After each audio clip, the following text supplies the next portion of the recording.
नमस्कार welcome to my mini blog सकाळ 7टा बेलू देखंतु पाग भलिया केमिति खरा होउची आ दिन जाक कथा भाबिला लोग मोर देह हाथ कणे गलानी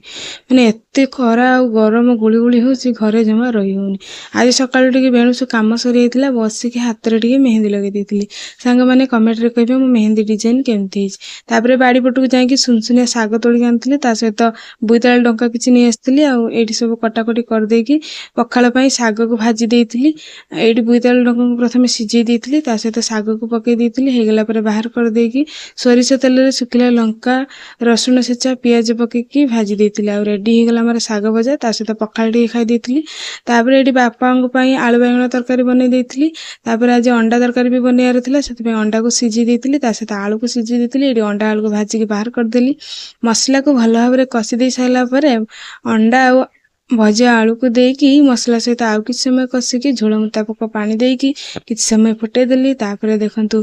किछ धनिया पत्र पके देली आ रेडी हे गेला हमर अंडा तरकारी ताको आ गोटे जगह को बाहर कर सैला परे एडी सुकुआ तरकारी भी करियार थिला सेति पई प्रथमे सुकुआ को भाजी देली ता सहित सुकुआ देरे बाईगण आ टमाटो पके भाजी देकी सेतिरे मसला दे देली आ मसला को भी सब एकथरे कसी देकी